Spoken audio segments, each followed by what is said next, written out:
The video is sweeping the internet. Women and children, not terrorists, not here illegally. They are citizens attending a rally, an event, I should say, to raise money for homeless shelters in their California community. You may not know that, listening to the hateful chants and insults of protesters who gathered outside that event. And that is why the video has gone viral and is sparking outrage all over. Muslim groups who have been working to bridge the cultural gap are planning to take action. Moein Khawaja, you head up the Philadelphia chapter of CAIR here. Thanks for being here tonight. Thanks again, Joyce. What can you guys do about this?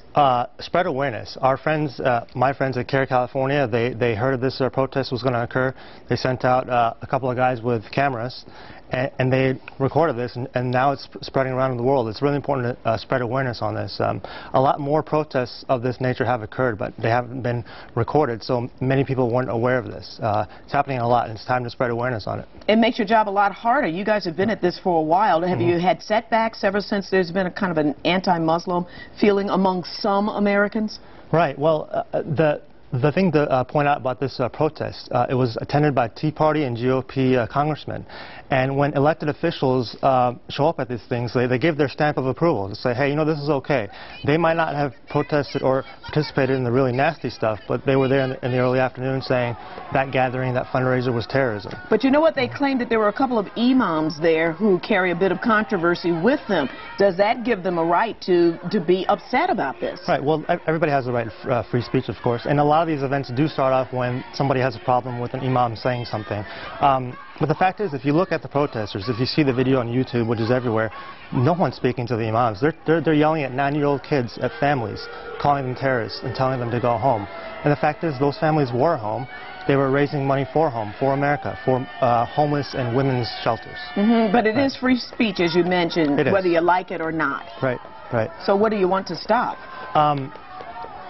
We want to start accountability. It's time for these elected officials, particularly within the Tea Party and some portions of the GOP, to be held accountable. They're putting their stamp of approval on it. And with this this whole freedom of speech thing, in the court of public opinion, good speech always trumps hate speech, and that's what we're seeing right now. Okay, so Tennessee has passed a law banning Sharia law, a felony to practice it in the state. A hearing is set on Capitol Hill next week to talk about, you know, how loyal or radical American Muslims are. It doesn't sound like cultural bridges are being built here. Unfortunately, no, and it's not just Tennessee. It's 13 red states that are trying to ban Sharia law, and again, Sharia is the moral and the morals and values of Islam.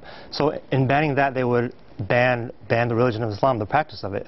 We suspect that none of these will go through because it violates the freedom of religion in the First Amendment. But the signal is that Muslims aren't welcome there. And with these hearings in the House Homeland Security Committee with Peter King leading them, said 85% of Muslim leadership is radicalized.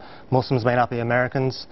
So he himself is biased, and we're very concerned that these hearings legitimize these types of protests. And very quickly, you got to tell us about the rally tomorrow in New York. Love it. It's going to be led by Russell Simmons. It's the flip side of the coin, the other side of Americans coming out. People of all faiths coming out saying, this is not America. The America we aspire to have is people of all faiths coming together and supporting American Muslims. All right, Moein Khawaja, thank you so much of CAIR here in Philadelphia. Thanks for coming in. Thanks for having me. All right.